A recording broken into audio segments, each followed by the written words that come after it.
Good evening.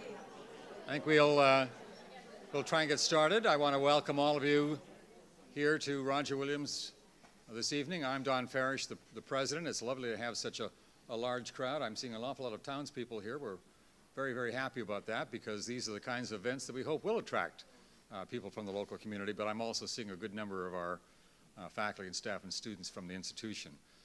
So this is actually part of the Mary Tefft White lecture series. What we realized, that's an afternoon series in the library, and because of the nature of the topic, we thought we best move it to a larger forum, and I'm very happy that we did. Otherwise, we'd have a lot of rather unhappy people right now. So if there's anybody else on their way, tell them to leave now because we're full. But no, this is great. This is great. So this is a very interesting topic. When I saw John Barry's book several months back, I thought, this is somebody we have to bring to the university. Because there are people who don't know why this university is named for Roger Williams. Some people think it's because we named ourselves after a zoo. And that's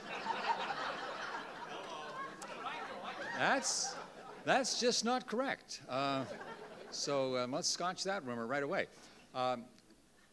But it is interesting because when I came here a year and a half ago, well, from New Jersey, I'll just acknowledge it and get it out of the way, there were people that said, after they asked where Rhode Island was, they said, what is Roger Williams? Why that name? And I realized that Roger Williams, as I read John Barry's book, Roger Williams is a very important guy. And he's not, in my view, as well recognized as he deserves to be. My rudimentary memory of grade 8 history is something along the lines of American history, is something along the lines of the Mayflower arrived in 1620, nothing happened for a century and a half, and then we had a revolution. And all of American historical figures are sort of post-revolutionary. And there was this kind of important guy here, and he was right here in Rhode Island. So this is a great opportunity. And then it happens to coincide, very, very approximately, with the 350th anniversary of the charter. And Rhode Island will be celebrating that. There's a commission that's been put together by the governor's office. The Rhode Island Commission on the Humanities is part of this process. There's a lot of people that are getting involved, but hey, we get the guy. We were first because Roger Williams, we share a kinship with him, and certainly share a name with him. We try and channel Roger whenever we can. So now John Barry is a very interesting gentleman. He's a Rhode Island guy, born in Providence, went to Brown, master's from the University of Rochester, then interesting career change, became a football coach, and then said, okay, that was fun. Now let's do something else. Went to Washington. He was a journalist for a number of years, and about 20 or 23 years ago, he wrote his first book, and he's written 6 books in the last 2 decades. 2 of them have been New York Times bestsellers, one on the influenza epidemic of, sorry about that. 3 of his books have been bestsellers. I was going to check the facts and the authors in the front row. The book on influenza of the 1917 epidemic, or 1918 epidemic, the flood of Mississippi, 1927. Yeah, okay. And the third one, John, was Roger Williams. Yeah, okay. So there you go. So he's on a roll. And in any case, and I suddenly feel better about the fact that Roger Williams is a bestseller. I mean, that's good news. Right away, my fears about his relative anonymity are laid to rest.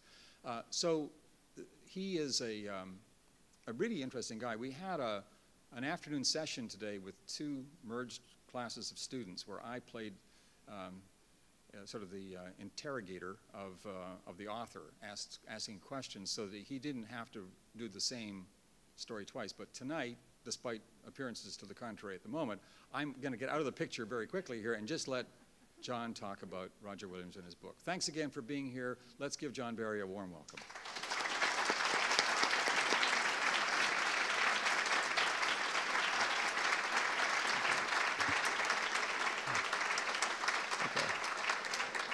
Thank you very much. Thanks for the invitation to come here.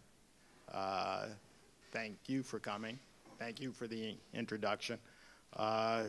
Regarding how well known Roger Williams is, Two stories. First, I actually got in a fight with a publisher over putting his name in the title. I didn't want his name in the title because I thought that would only help sell books in Rhode Island.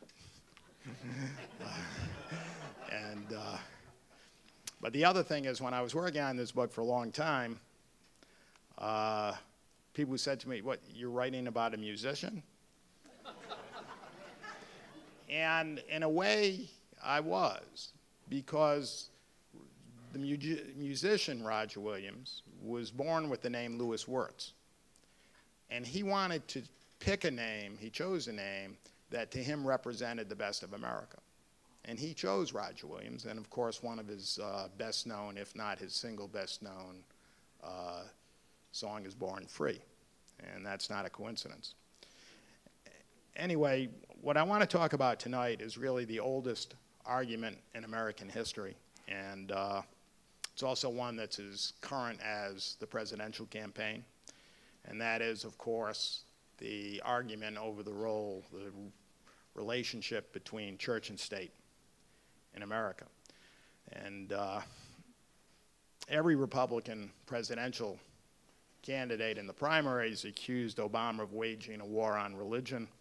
Even Ron Paul, the libertarian, abandoned libertarian views when he said the elitist, secular, collectivist left hates religion, and that, quote, the notion of a rigid separation between church and state has no basis in either the text of the Constitution or the writings of our founding fathers, unquote. Now, those who make such statements and claim the U.S. was founded as a Christian nation are right about one thing, that understanding the history of the First Amendment is crucial to understanding the meaning of the First Amendment. For that amendment did not come out of any intellectual exercise. It wasn't people sitting around a room debating theory. It was a specific response to specific historic events. And what I wrote about was that history, those events. The argument began with John Winthrop, governor of Massachusetts, and Roger Williams.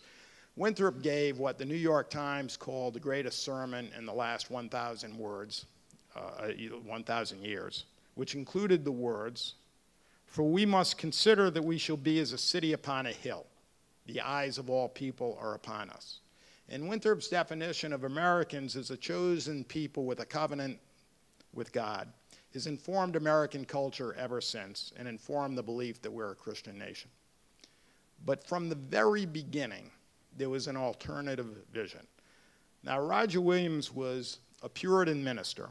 He was so devout that upon his arrival in Boston, he was offered by Winthrop and others the ministry of the Boston Church, which he declined because he did not think it was pure enough for him. And Williams did envision a city on a hill, but it was a different kind of city on a hill.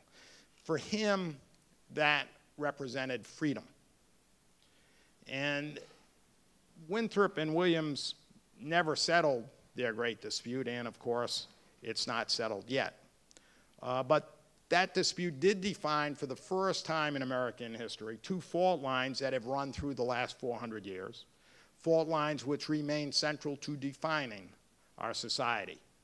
The first fault line was obvious, the proper relation between what man has made of God, the church, and the state. And the second was a little bit more subtle, the proper relation between a free individual and the state. What is the shape of liberty? And this story is, as I see it, not a biography, although many people call it a biography. I don't take offense at that, but to me it's a story about the development of ideas. And those ideas didn't come from reading books. They came from living through extraordinary times. But the overreach by two ambitious kings, rebellion, revolution, the beheading of a king. It was in the time of Shakespeare, and frankly, I think it's a Shakespearean story, and it starts with King James. Now, people who were alive when he became King of England had actually lived through a period when England had been Catholic, became Protestant when Catholics who refused to convert were killed. Then it became Catholic again when Protestants who refused to turn back to Catholicism were burned at the stake. And then it became Protestant once again. So people had lived through this experience. And James, and of course, when he took over, England was by then an established Protestant nation. He succeeded Queen Elizabeth. And he immediately began making English Protestants nervous for 3 reasons. 2 of them related to religion, the other related to politics. One was his personal history. Although he had been raised a Protestant, both of his parents were Catholic, and his mother was Mary, Queen of Scots, who was executed for involvement in a plot against Queen Elizabeth. And in addition, and this we've sort of related to religion and policy, despite or because of repeated assassination attempts by English Catholics against both Elizabeth and James himself, James made peace with Spain. England had been at war with Spain since before the Spanish Armada was launched against England. And he finally made peace with Spain. This actually was very disturbing to the English. Perhaps more importantly, he stopped enforcing laws against Catholics. He stopped the Church of England from persecuting Catholics. That was part of his peace deal with Spain. But the third point was maybe more importantly, he began edging the Church of England closer and closer to Catholic-style worship. He started persecuting Protestants. Instead of persecuting Catholics, he's now started persecuting Protestants who did not conform entirely to the Church of England teachings, to what was called the High Church. James's bishops favored what one called, quote, the beauty of holiness, unquote. Puritans wanted a simple worship. They actually was sort of a guerrilla movement that went around smashing stained glass in great cathedrals and tearing crucifixes down because they thought that was a violation of the 10 Commandments. Now remember, the Church of England was headed by the king. So rebellion against the church was a traitorous act. And of Puritans, King James said he would harry them out of the kingdom or hang them. That's all. Finally, King James also had a purely political difference with all the preceding English history. He believed that the king was above the law. He came from Scotland, which had a different tradition. He believed that he was king by divine right. His apologists, his defenders, said the king was the law speaking. A legal scholar who was arguing for his position said that though at his coronation he take an oath not to alter the laws of the land, yet this oath notwithstanding, he may alter or suspend any particular law for reason of state, i.e. for national security.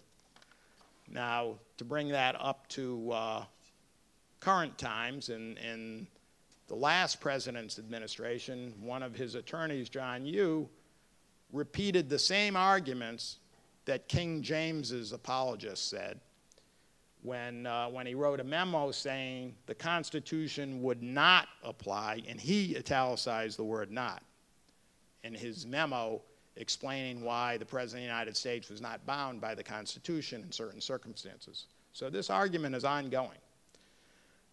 To give you a sense of how thoroughly King James tried to change the way people thought, there was already an existing English Bible.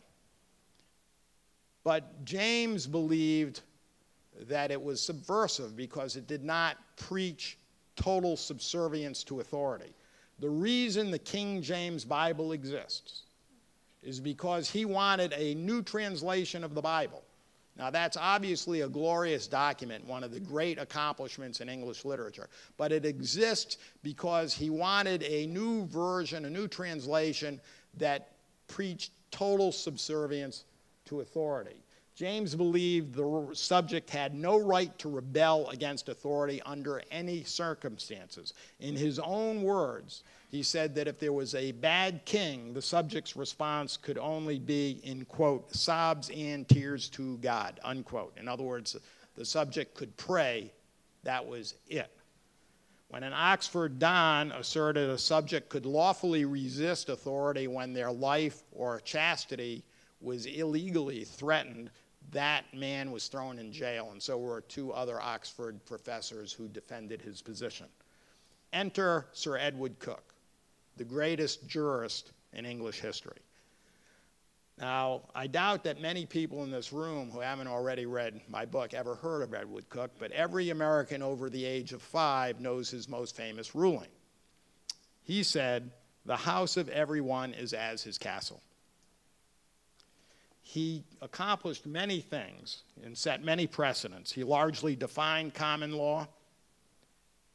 He set precedents on the judicial review of legislative acts, on the prohibition of double jeopardy for criminal trials. Basically, he felt that his role was to defend what he called the ancient rights and liberties of England. And this directly contradicted the view that the king was above the law. This put him into great conflict with the king. When the king started imprisoning people without charge, Coke pioneered the use of habeas corpus as a way to ensure freedom. Until then, habeas corpus had always been used to extend the crown's authority in England.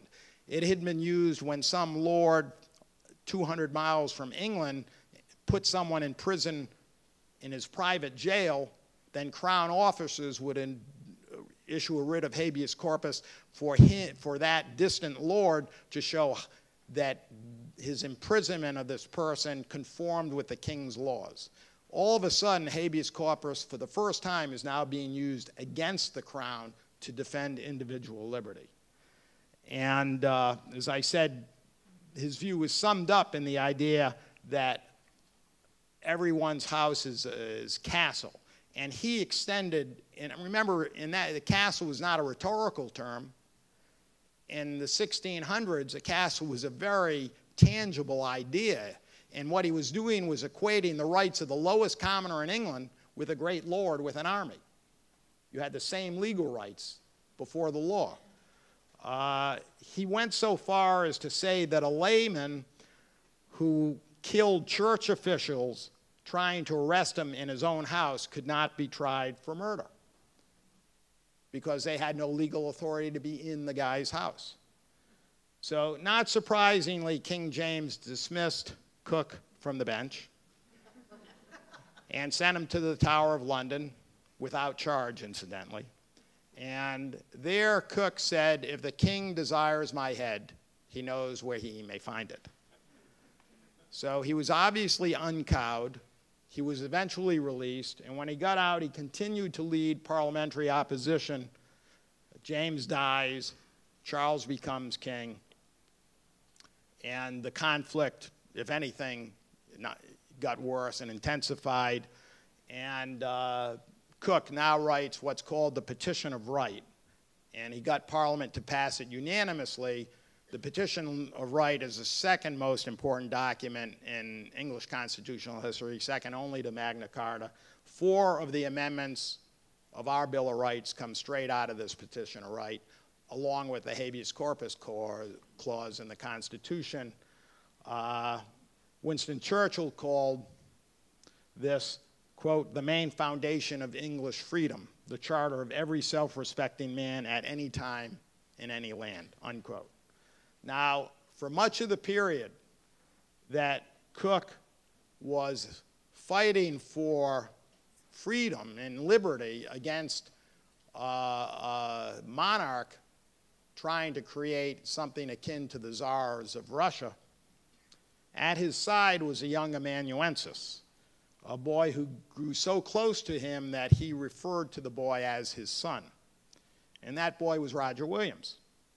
And Williams accompanied Coke to the Privy Council, to the Star Chamber, which started out as actually quite a fair court, the fairest court in England, later Under Charles, it became an epithet for the abuse of judicial power and secret trials. Anyway, Williams even accompanied Cook when he had violent arguments with the king himself. And the ideas that Cook believed in and based his court decisions on and wrote about, those ideas ran in Roger Williams's veins. By the time that the Petition of Right was passed, which was 1628, Williams was no longer working for Cook. Cook had seen to it that he went to the finest prep school in England, the Charterhouse School, which still exists. And then he went on with a scholarship at Cambridge, and by now he's a young minister. Now, within days of agreeing to the Petition of Right, King Charles begins violating it. He attacks it both body and soul. He attacks the body by continuing, for example, just one example, to collect taxes without parliamentary authority. He had already agreed that he wouldn't do that. He immediately starts violating it. Now, in France at this time, the parliament had not met since 1614, 14 years earlier. It wouldn't meet again until the French Revolution. In Spain, the parliament was already emasculated, and the king had almost total authority. In Germany, in the German and Italian principalities, which of course had not yet been unified into single countries, the same thing was going on. Where there had been something akin to a parliament, they were all losing power to the king. And the same pressures were being applied on the English parliament, but there was a lot more resistance in England. And when the king King Charles, fed up with parliament, decides he is going to dissolve it. It is a scene of great drama. There are soldiers pounding on the door of the House of Commons, trying to get in. There are people physically holding down the Speaker of the House in his chair, keeping him from rising, because if he rises, that means the House rises and it's adjourned. There are fist fights breaking out on the floor. And all this while soldiers are pounding on the door, what seemed like radicals, because they wanted to preserve the tradition of English freedoms, are passing resolution after resolution declaring as capital enemies, traitors to England, those who bowed to the king's ideas. Finally, they pass the last resolution. They do adjourn Parliament. The soldiers rush in, they arrest the parliamentary leaders, and witness to all this in the gallery is Roger Williams. At this time, he was being used as a trusted messenger between members of Parliament. Everyone knew he had been Cook's protege. They all had seen him around for years. They knew that he was trustworthy and he was in constant use. He carried one note from a member of Parliament back home to this guy's county, and this last message read, "He whose heart bleeds not at the threats of these times is so stupid. I pray God send us better grounds of comfort, and withal to be armed for the worst that can befall us. What the particulars were, you have an eyewitness to report." And that witness, of course, was Williams, and with that witness, he ended his apprenticeship. Now, Cook had given Williams a very deep understanding of the law, not just as used in court, but as the infrastructure around which a society organizes himself.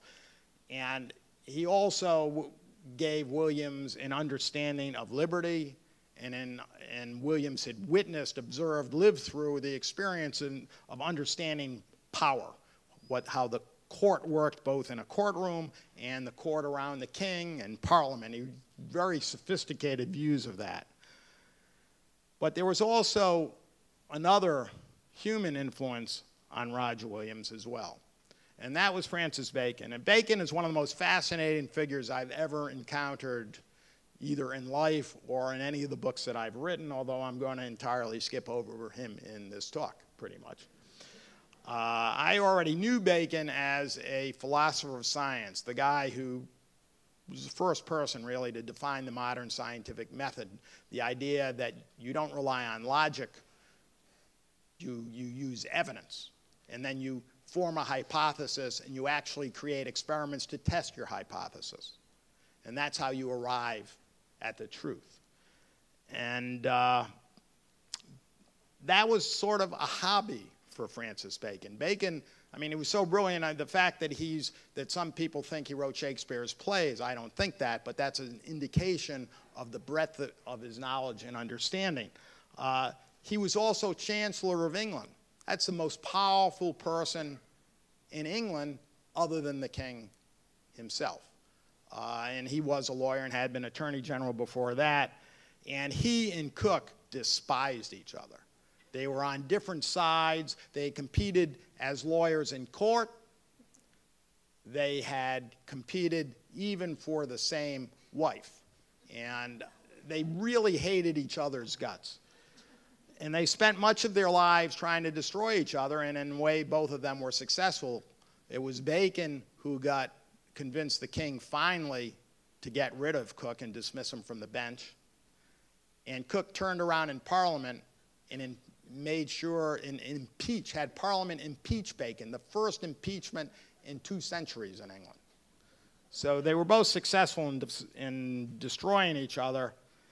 And the interesting thing is that Williams had such an open mind that he was able to accept what he felt was true from each of them. Williams rejected all of Bacon's political views.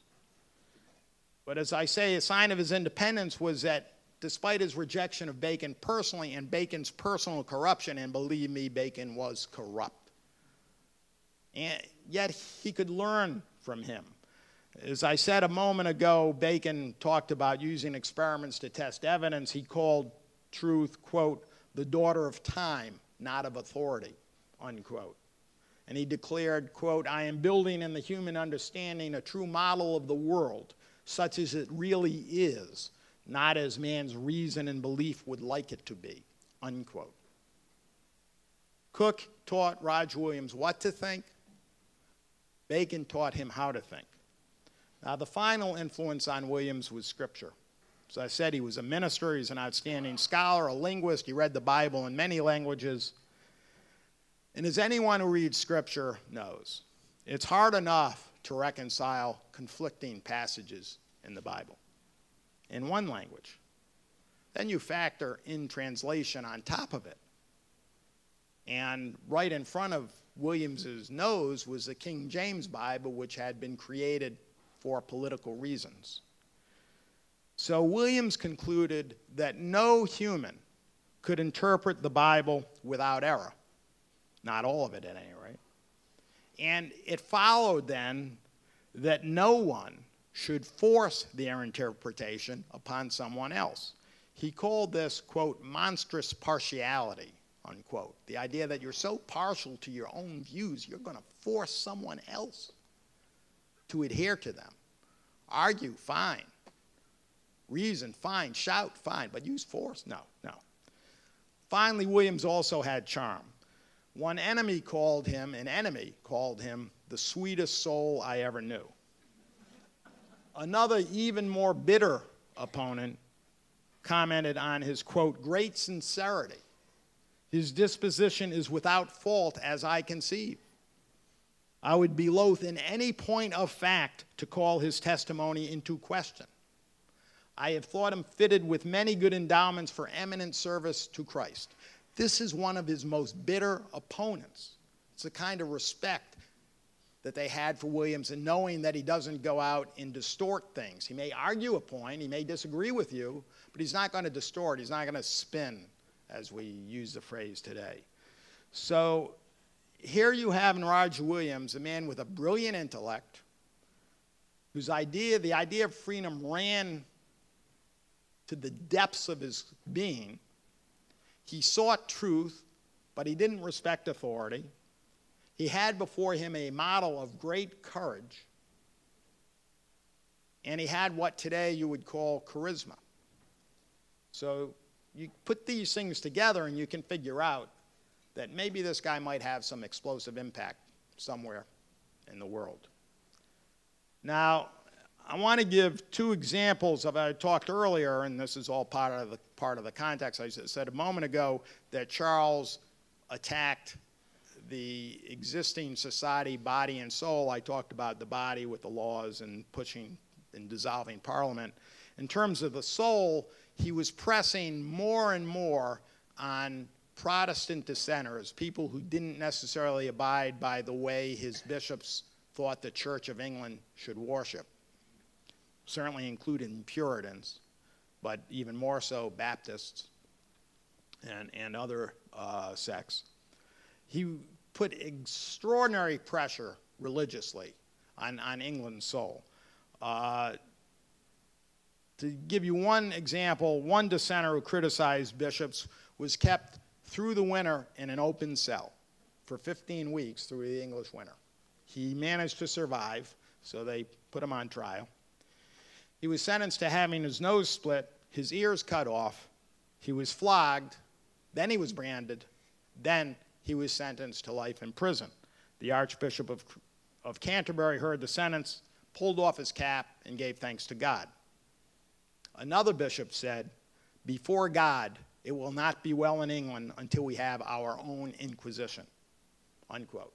Those are the kinds of pressures the Church of England was putting on people who didn't completely bow to high church worship. So these pressures, before they erupted in civil war, sent thousands of Puritans to America. So now we come back to John Winthrop. Now, Winthrop also had greatness in him, and as one of his severest critics recognized, called him a man of men. Winthrop's greatness was largely embodying the best of the existing mores and living by those mores. But he wasn't really a visionary, and he was sort of the best of what is. And I give you a sense of how important Christ was to him, and frankly, to a lot of Puritans, it was a very personal relationship. I want to quote from his private journal, in which he wrote of the most sweet love of my heavenly husband, Christ Jesus. He spoke of thy marriage chamber. Let him kiss me with the kisses of his mouth. My heart leaps within me for joy when I hear the voice of thee, my Lord, my love. Oh, how was I ravished with his love. Now, when you think of that passion, it's not going to surprise you to realize that he and most of those who accompanied him to America, the Puritans at any rate, were determined to build a new Jerusalem for the glory of God. As I said a minute ago, he exemplified the absolute best of those values, including charity. He, in fact, at one point, he not only talked about, in the name of that sermon from which the City on a Hill phrase comes from, is titled Christian Charity. And in it, he talked about how a Christian must not only give all that he can give, but sometimes give even more than he's capable of giving. And that's the responsibility. And indeed, at one point, he actually emptied his personal stores to feed everybody else in Massachusetts. So his family had no more than anybody else in Massachusetts. Fortunately for everybody there, a ship happened to arrive a few hours later, but they didn't know that ship was coming. So he lived by what he preached. In today's terms, he was a communitarian, not a libertarian, and he would certainly reject the Tea Party. In fact, he'd violently reject it. But God informed every aspect of life in Massachusetts. It even informed their legal code. Now, Winthrop was a lawyer, and much of the Massachusetts legal code came directly from the Petition of Right, which Cook had written. And it said, for example, that no punishment could be imposed unless it be by some express law of the country. In other words, there couldn't be anything arbitrary suddenly imposed by the court. There was no arbitrary power. But there was a problem, because this legal code added a codicil. And that codicil said, or in case of the defect of a law, in any particular case, by the word of God. I mean, and that codicil made justice entirely arbitrary. It meant that if someone could argue that even though there's no crime according to the law, if it violates Scripture, and they can make an argument that X, Y, Z does, and the Scripture should be interpreted this way, all of a sudden you've got a crime. Or you could get off from an accusation if you could justify it by Scripture, no matter how obviously it seemed in violation of the existing law. And that legal code also included death for blasphemy and death for adultery. And while most adulterers were sentenced to flogging or wearing a scarlet letter, or both, they did, in fact, execute some people for adultery. Now, Williams also wanted a godly society, but he violently disagreed with the idea of basing law on Scripture or using force to impose God's law. Almost from the day of his arrival, he confronted other clergy and the magistrates, and he did so repeatedly. The essence of his disagreement with them was that he said the state had no right to enforce the first table of the Ten Commandments. Those were the commandments, those are the commandments that speak to the human relationship with God. He said the state only had authority to enforce the second table against murder, theft, perjury, and so forth. They had no business intervening between an individual and God.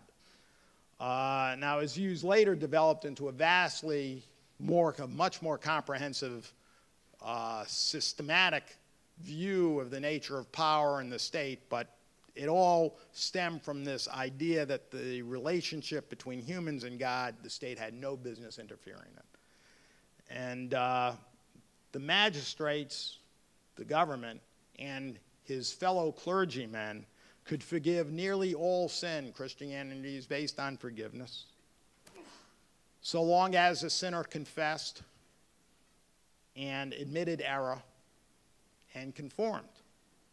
And then, of course, the sinner is welcomed back with Christian love. But they could not forgive defiance.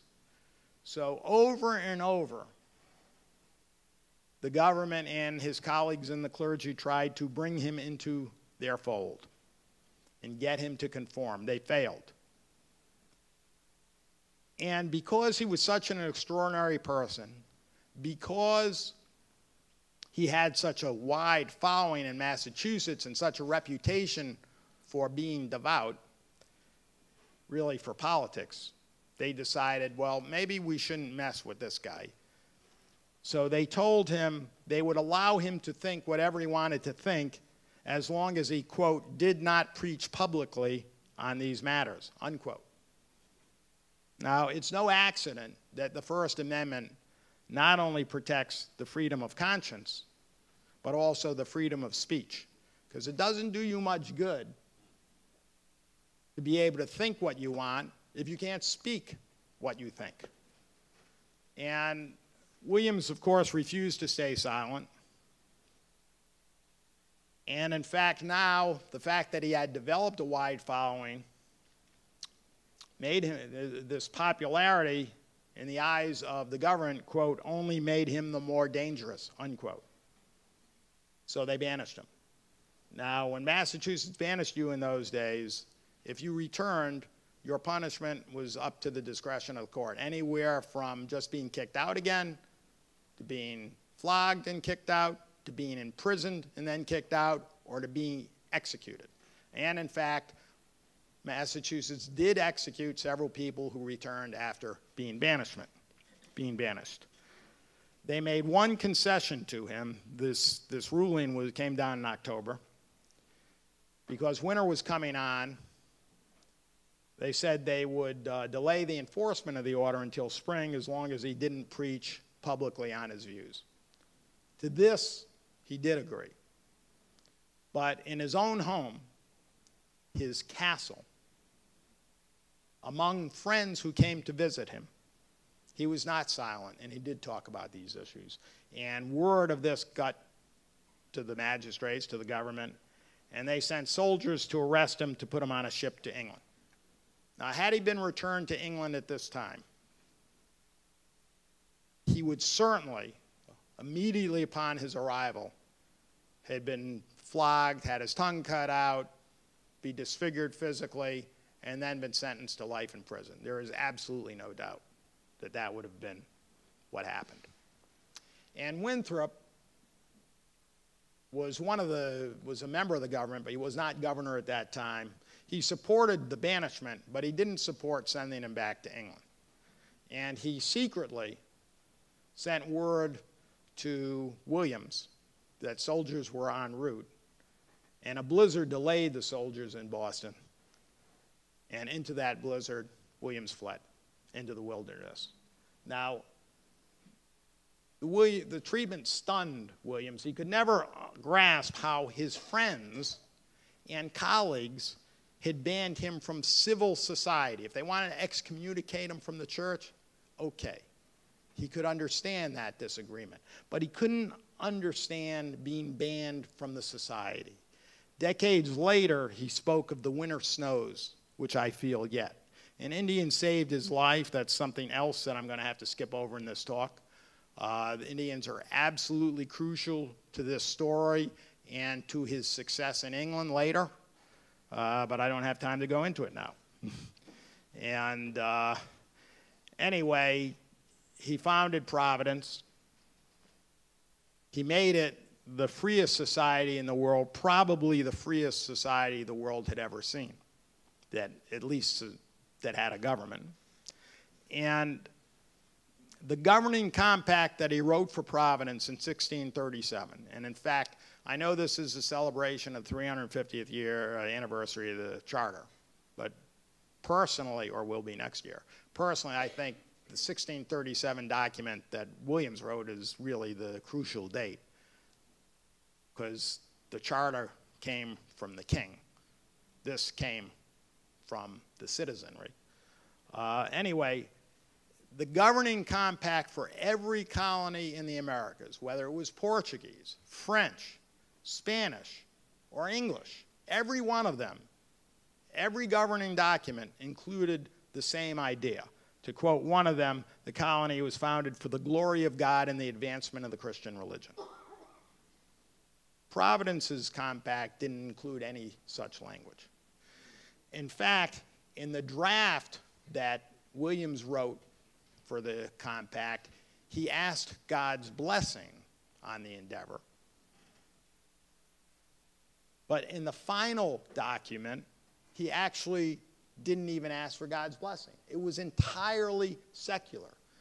Now, you cannot appreciate that unless you actually read some of the things that Williams wrote. Literally in every paragraph. And certainly literally on every page, and practically every paragraph, he had, whether it's a letter or some of his treatises, he refers to God. And he'll cite some scripture, or he'll talk about some biblical event. And for him to omit any reference to God in a document about this new society he is founding speaks probably more eloquently than anything that anyone else could say about how he viewed this as an entirely secular endeavor. And Providence was a place where the soul was going to be free, and he began to use the phrase, quote, soul liberty, unquote. As Rhode Island grew and sort of prospered, Massachusetts looked with displeasure on this festering corruption just outside its border. And it feared that this infestation might spread, this idea of free thought, might spread to Massachusetts. In addition, as Winthrop wrote, the land in Rhode Island, quote, was likely to be of use to us, unquote. So Massachusetts, and Plymouth also, to a lesser extent, Plymouth was then a separate colony, began exerting tremendous pressure on Rhode Island, imperial ambitions. And it became quite clear that the only way Rhode Island would survive, and the only way Williams's ideas would survive if the land was incorporated into Massachusetts, would be for Williams to return to England and get the protection of the English government. Now, a few years earlier, if he had been sent back to England, he'd end up in jail after being tortured. But now the English Civil War had started. And the king was still alive, he hadn't been beheaded yet, but Parliament controlled London. And he had many friends in Parliament. By now, Cook was dead, but his friends included Oliver Cromwell, whom he had known for 20 years at that point, and other people of comparable, not quite comparable, but significant power. And Williams intended, when he went back to England, not only to protect Rhode Island, but to spread his ideas. For suddenly, the possibilities in the old world looked even greater than the possibilities in the New World. London was, somebody used a phrase at the time, it was the world turned upside down. That was a phrase that applied to London. In total, Williams went back twice and spent several years there, and he succeeded brilliantly there. I mean, there was this tremendous intellectual ferment. There had never been a place like London where you really had the possibility, particularly after the king was beheaded, there was nowhere in the history where a society as advanced as London was, the possibility of creating everything fresh. It was right there in front of your eyes. So this argument, this idea of how we're going to shape the future of the world was ongoing. And he was very much part of that mix. And the easiest thing for him to do was win legal charters for Rhode Island to stave off the imperial ambitions for Massachusetts. And he did that fairly quickly. And then later he went back a second time to get that reaffirmed. But more importantly, for the history, for the future of his ideas, he began writing. He became a very large figure in the intellectual life of revolutionary London. He was a man sought out. His views were solicited. And he wrote a series of publications. And one of his first pamphlets, in fact, he attacked censorship. And I don't want to get too much into other history, and it's not strictly a history lecture, but he was predating and I think to some extent anyway, influencing John Milton, who was a good friend of his. And Milton's got a very famous essay attacking censorship. But Williams's masterpiece was called The Bloody Tenet of Persecution. It was a 400-page analysis of history, economics, law, logic, experience, and scripture. And he concluded in that, quote, forced worship stinks in God's nostrils, unquote. He compared it to, quote, spiritual rape, unquote. And I give you a sense of how strongly he opposed forced worship. He was probably, no probably about it, he was the most fluent Englishman in the Algonquin language, the language of New England Indians, in the world. And probably more fluent than any European.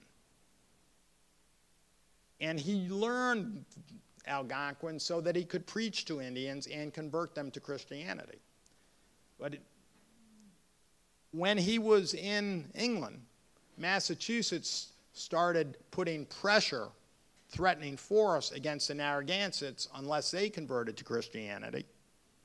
And they got word to him, they were complaining about it. He convinced Cromwell. And nobody's more devout than Cromwell or Milton or Williams But he convinced Cromwell to tell Massachusetts not to compel conversion to Christianity. This is extraordinary. It's you know, how strongly he felt against forced worship. And he also opposed the idea in this book that the state should be, quote, nursing father, unquote, to the church. This is an idea that many people on the Christian right today want to see. They want the state to promote the Christian religion and its values, in effect, to become a nursing father. And the reason he opposed it, well, first, one of the basic reasons why he opposed the idea of involving the state with religion at all, to back up a little bit, is because he had seen so much of the politics and the church combined, both in its history in the Catholic Church and in what he saw in England.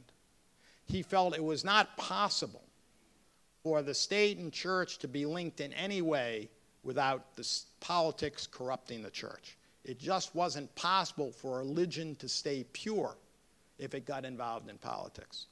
And that was the basic tenet that he held to, that the church had to be corrupted. The only way you could keep it pure was to keep it separate from politics, and therefore the separation had to be complete. But if the state was even going to try to advance the Christian religion, then he understood that a human, a politician at that, if politicians are human, and I knew that was an easy laugh line, but I actually not, you know, I used to write about politics, and in fact, I deal with the Louisiana legislature all the time, and maybe they're not human. But no, I have high regard for some politicians, I really. But anyway, that's an aside. But he understood that if the state's going to be nursing father to the church, then a human had to be making a judgment about God. That's not the way it's supposed to work. God's supposed to judge humans. Humans aren't supposed to pass judgments about God. And given all he had seen and experienced, as I said, he believed that any connection between the state and the church had to corrupt the church. So 150 years before Thomas Jefferson, he demanded a, quote, wall of separation between the wilderness of the world and the garden of the church. Absolute separation of church and state. He compared the church to, quote, a corporation of merchants or any other company in London, which companies may in matters concerning their own society dissent, divide, break into schism and factions, sue and impale each other at the law, yea, wholly dissolve and break up. And yet the peace of the city of London would not be in the least measure disturbed, because the essence or being of the city, of the political society, is distinct from those particular companies. Total separation. Now, he had enormous impact. He was always a minority view, and sometimes in a very small minority position. But over the next few years, there were at least 180 books and pamphlets. You're talking about several a week at some point, that addressed him and his arguments by name. And then there were hundreds of others that addressed his arguments without naming him. And some, in fact, went so far as to quote him word for word, including the punctuation, including typographical errors, without attribution. Now, this wasn't plagiarism. This was a sign that he no longer had to be identified with the ideas. The idea itself was out there being debated. It was in the mainstream of debate, even if it was a minority view. And at the time, the main question was whether or not you tolerate Protestant sects. Everybody agreed, or practically everybody agreed, there was going to be one Church of England. There was a disagreement over how that would be governed, whether there'd be bishops and so forth. But once it was settled on a Church of England, then the question was, what about people who didn't adhere to that worship? What about Baptists? Should they be tolerated? and later Quakers. The Quakers hadn't quite emerged yet. And only a small minority believed that other Protestant sects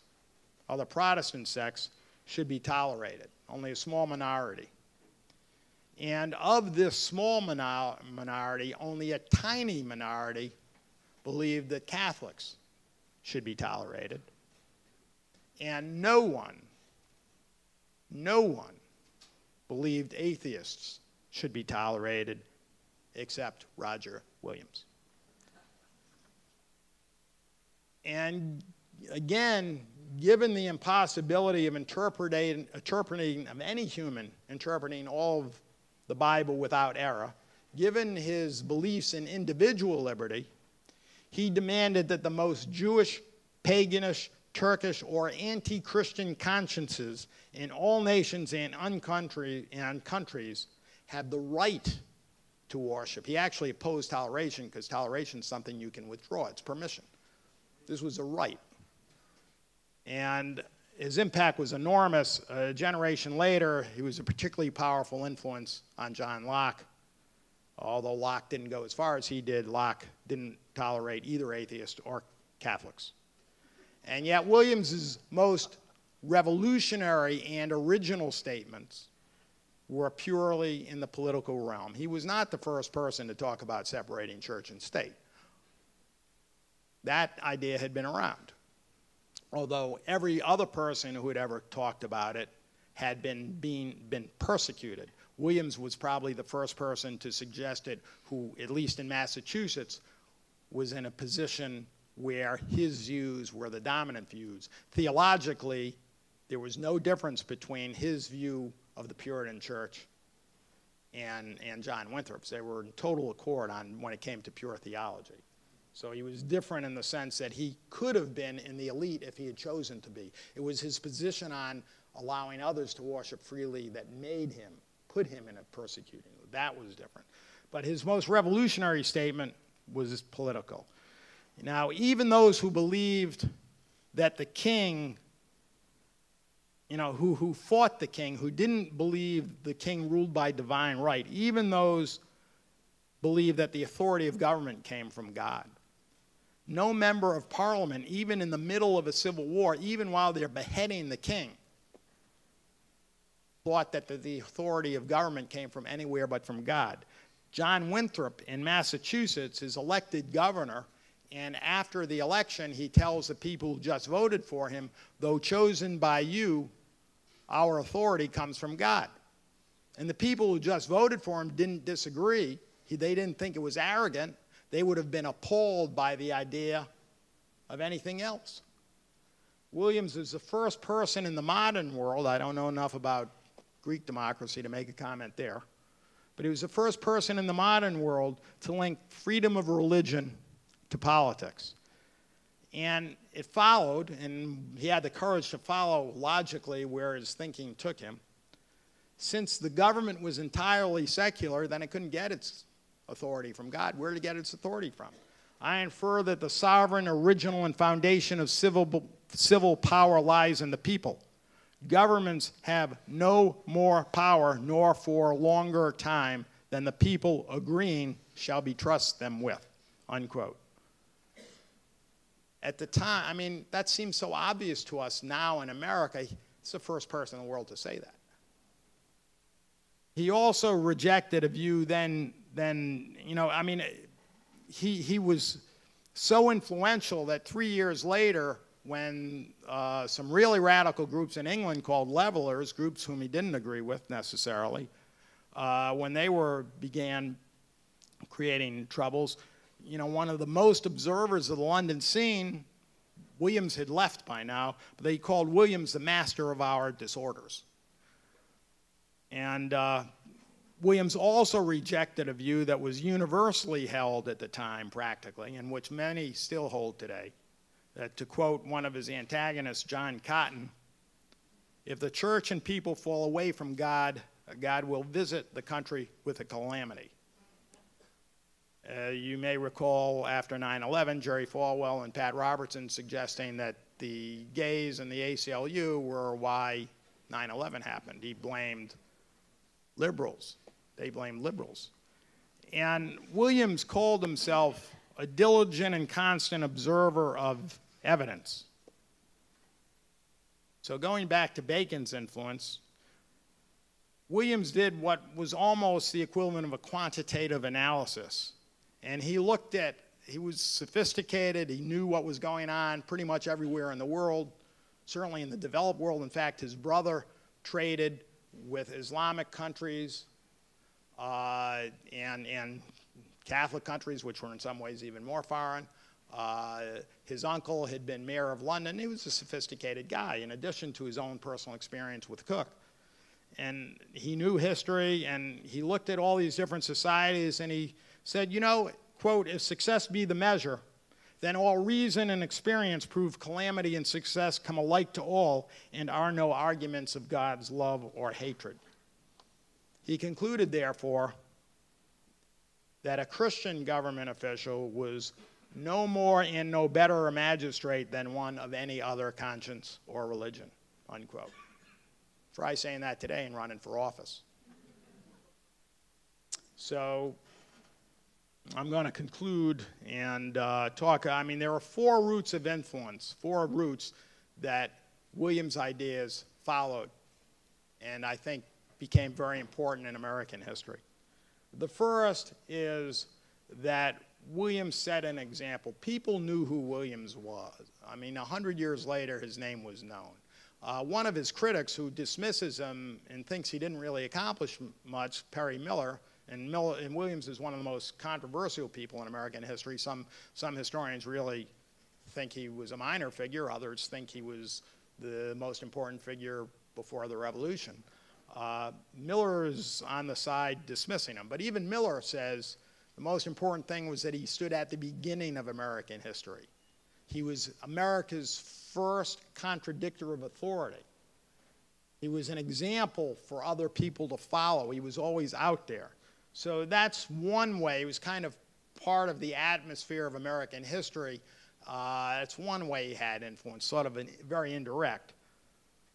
Much more important would be in 1776, two books came out, essentially biographies of Williams. One probably wasn't well read. It was by Stephen Hopkins, who signed the Declaration of Independence for Rhode Island.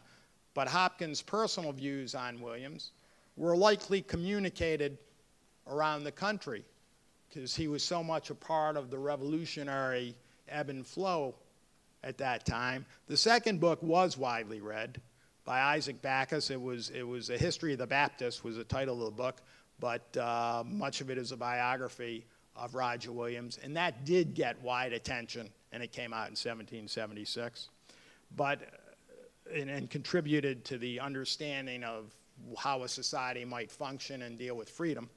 But I think there are even two more important ways, and both of these go through England. As I said, and spent a lot of time saying, he was a very important part of the mix in revolutionary London, a very strong influence, particularly on John Locke. There are scholars who are familiar with both Locke and Williams, and frankly, there aren't that many scholars who are familiar with both of them. But those few who are think that, at least on the issue of religious toleration, that Locke's ideas were entirely derived from Williams and basically restatements of everything that Williams said. So that in intellectual ferment, and then you've got the Levelers and you got other revolutionaries in London that were, their writings also borrowed a lot from Williams. So that part of the ferment, the founding fathers were certainly familiar with, and particularly with Locke. They all read John Locke. And another way that is very much ignored, but I think is very important. In 1663, Charles II, the son of the guy who's beheaded, confirms the Rhode Island Charter. Now you got to understand, I mean, the Charter calls for total separation of church and state in Rhode Island. And Charles says this is an experiment to see whether it works or not. I mean, it's only Rhode Island. Let's see what, let's see what happens. It also says no one shall be molested for their religion, for their conscience. In England at this time, that was not the law. If you were a Quaker, if you were a Baptist, if you were a dissenter from the Church of England after the Restoration, you went to jail. Or you were certainly subject to imprisonment, and there were plenty of people in prison.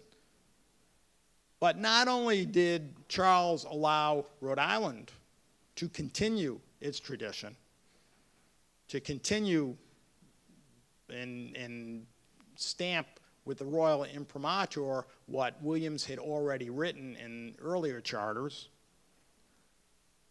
but he liked the language so much about no one should be molested for their conscience, for their practice of religion, that in other charters of other colonies, even though he established the Church of England in those colonies, he took the same language from the Rhode Island Charter and put them into their charters. Nobody, okay, we're establishing the Church of England, but nobody can be molested for their religion in these colonies. And that was not the law in England. So in those ways, it entered the mainstream of American thought, this idea of toleration. And finally, bring it into the Constitution. That is an entirely secular document. You know, for Ron Paul to say there's nothing in the Constitution, I mean, that's just contrary to fact. You know, earlier I quoted Pat Moynihan, who was the first guy I know of who used the phrase that I'm sure you've all heard, you're entitled to your own opinions, but not your own facts. And it is just not true. The only references the Constitution makes to religions, there's no religious test for office, which there had been in England. You had to be Church of England, and some colonies had it. And obviously the First Amendment, which guaranteed the practice and that the state couldn't establish a church. There's something else in the Constitution, though. The Constitution does use the word blessing. And I can tell you as a writer that when you use a word like blessing, it is not an accident. There are all sorts of connotations that come with the use of that word, particularly 200 years ago. But they don't talk about God's blessing, just as Williams did in 1637. The phrase that follows the word blessing is the blessings of liberty. And it's a way of throwing readers off and then confounding them. I mean, there's a shock value of not having God next to the word blessing, but having liberty next to it. That is a very strong statement. And finally, 8 years after the Constitution was adopted, the Senate unanimously passed, and politicians then are just like politicians today. Believe me, they read the documents, they know what's in them, they know what they're saying, they know the political implications of it. But they passed a treaty that had been negotiated by Washington and then signed by Adams, a treaty with Tripoli, which included the phrase, "The government of the United States is not in any sense founded on the Christian religion," unquote. And anyway, I'll speed ahead because I'm running late. I'll just close by saying there are, several cultural commentators are always talking about the myths that inform a society's culture. And there was always this idea, first articulated by Winthrop, that we're a Christian nation, we're a chosen people. And that's not a myth. That's a statement of fact. That certainly the Puritans in Massachusetts and many others in America believe that. But at the same time, right from the beginning, was another cultural idea running like a river through American history. And that is the idea of Williams, the idea that freedom is the most important thing, and that the state should not interpose itself between a human and God. Now, I think I'll close with reading 2 paragraphs from the book, that with absolute faith in the literal truth of the Bible, with absolute faith in his own interpretation of that truth, with absolute confidence in his ability to convince others of the truth of his convictions, Williams nonetheless believed it monstrous to compel another person to believe what he or anyone else believed, or to compel conformity to his or anyone else's beliefs. His enemies called him a firebrand. They feared the conflagration that free thought might ignite. They lacked faith in what Williams called the sword of God's word, the idea that argument alone could win out the truth for the truth. They feared being challenged and having their world under challenge disintegrate. They feared the chaos of freedom, and they feared the loneliness of it. Williams embraced all that. Freedom, he believed, was worth it, worth his life and worth far more than his life. Now, the courage to risk one's life is a rare commodity, but it's not so rare that such courage does not show itself on many battlefields. Williams, this devout Puritan, this man of faith who loved God, was willing to risk more than his life. For of all the remarkable things he said, the most remarkable was this: having bought truth dear, we must not sell it cheap, nor the least grain of it for the whole world, no, not for the saving of souls, though our own most precious. For he knew that to believe in freedom and liberty required faith in the freedom of thought and of conscience, and that was soul liberty. Thank you.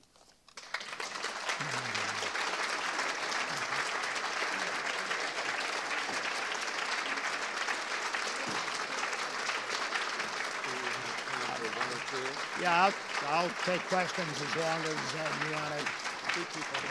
Thank you. We have time for 1 or 2 questions, and I would ask our speaker to repeat the question. Would you? Okay. Assuming there are any. I know you all, yeah. How readily available are writings? They're in pretty much every library. Oh, yeah, the question was how available are Williams's writings. There's actually, you could probably get almost all of them online now. There's something called Early English Books Online, and that probably wasn't the case, I don't think, when I started the research on this book. And I think his book, A Key into the Language of America, was sort of an English Algonquin dictionary, but it's much more than that. It's a brilliant anthropological study of Native Americans. That's actually, I think, in print. So it's out there to look at. Yeah. What Williams clearly believed in, what Williams clearly opposed, was coercion of conscience. Right. That's a central issue. Yeah. If you take this idea of separation of church and state, you can argue about it endlessly. They'll say,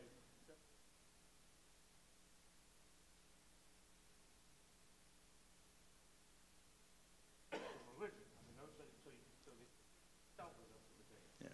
My question is,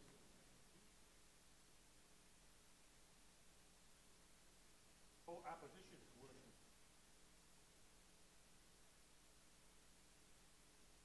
Yeah, okay. The question was, given Williams' views on freedom of conscience, would he oppose a coercive secularism? Well, he'd oppose any attempt to coerce anyone to think anything other than that person wanted to think. So you can argue what is coercive secularism, and that's what part of the argument is, but not all of it. I mean, for example, many people who say we're a Christian nation say that the idea of separation of church and state comes from atheists. That is utter, complete nonsense. That's, you know, the height of arrogance to be so careless in your facts that you don't do the slightest bit of research whatsoever. The idea of separation of church and state came from originally the Baptists, who were being persecuted. And it was most articulately delineated by Williams. But Williams, and also more comprehensively.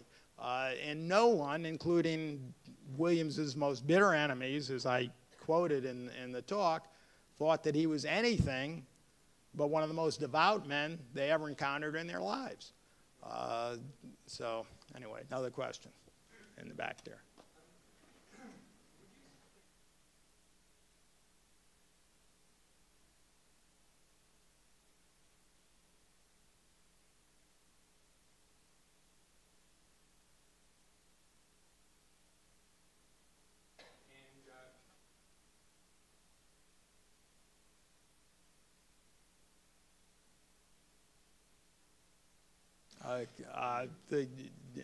I don't think I need to read. I think everybody heard that, right? That's a difficult question. There's not a lot of source material, so what I'm saying is speculation. He certainly had ambition. He tried to marry the niece of one of the most powerful and wealthiest women in England. And he was slapped down, and that certainly very definitely hurt him and humiliated him. He was a name dropper. He was ambitious. But that can all point you in very different directions. As anybody, I wrote about politics, I've written about politics. I'm involved in politics, and unfortunately in Louisiana. Those things, what made him different? Partly he was born with it. About his only comment about his own upbringing was that I was persecuted in and out of my father's house these 20 years, which when he said it, that means when he was like 6 or 7 years old. So he clearly always had an independent streak. Then he was essentially adopted by a cook. And here's this giant of a figure who stands up to the king, and he's physically with Cook when this guy's confronting the king, and goes to the tower and says, if he wants my head, he knows where he can find it. That's a pretty strong example for someone you look up to as your father. So that and the religious conviction, zealotry. I mean, a lot of historians who've dealt with Williams, frankly, they went to school at Harvard. And Massachusetts still has this view of Williams, and Rhode Island. And it infuses, and what I was getting at is he's often dismissed as, in fact, Cotton Mather, who's better known for the witchcraft trials, but he compared him to a windmill who goes around so fast he lights himself on fire. Thought he was just this crazy extremist and zealot. And he certainly, if you have the conviction of God, you would remember he lived through a period when the last 2 people burned at the stake in England.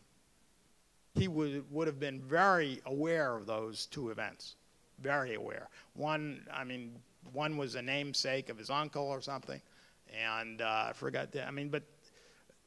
So people were so dedicated to their view of God and of religion, they were willing to be burned at the stake. All those people had to say was, I'm changing my mind, and they wouldn't have been burned at the stake. But they held to their views. So you've got that streak running through you. And that was strong in Protestant. There was something called the Book of Martyrs, which was written about all the Protestants who were burned at the stake by Queen Mary. When I remember I said England had been Catholic under Henry, became Protestant, Mary became queen, turned it Catholic again, started burning Protestants at the stake. And they're all talking about, there's, page after page of these Protestant martyrs. So this idea of holding to your conviction for someone who felt strongly is not that foreign. Maybe less so then and easier to understand then than it would be today, where we're maybe not so sure of some of the things we think. But I think he was born with an independent streak, and then you factor in Edward Cook's example and teachings, and Bacon and this conviction of, well, what's really true, and how dare you tell me what to think? And he stood up for it.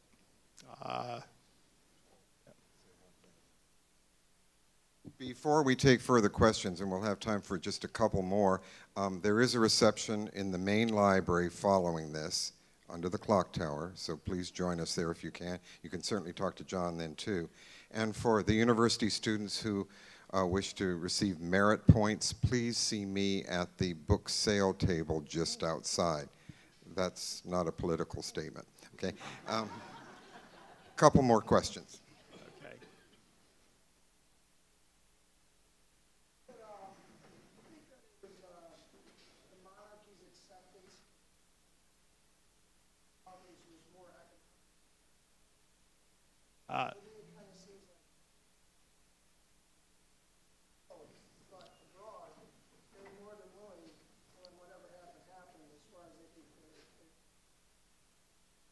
No, I think there's Virginia and Maryland are separate issues. Virginia was founded, although its language talked about the glory of God and so forth, that was pure adventurous. That was like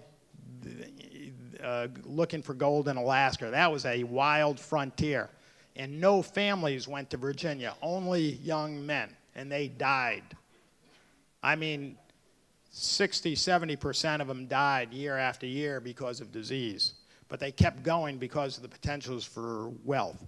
Maryland was originally founded as a haven for Catholics. Queen Mary. Although Puritans ended up taking it over and actually persecuting Catholics and so forth. And there was a certain outlet there. But when Charles put those words in the charters of New Jersey and the Carolinas, that was I believe, there was no economic interest involved in that. That was Charles's personal predilection in that direction. And in fact, on his deathbed, I believe he converted to Catholicism. And he had wanted, he was sort of forced into, in England, playing a hard line on the Church of England. He wanted to be a little bit more tolerant than the people who put him back in power wanted him to be. And he welcomed, I think, the opportunity when he saw before him the document of the Rhode Island Charter to copy that in chartering the other colonies. One more question. So, sure. I know there was a Mrs. Williams, but we don't know much.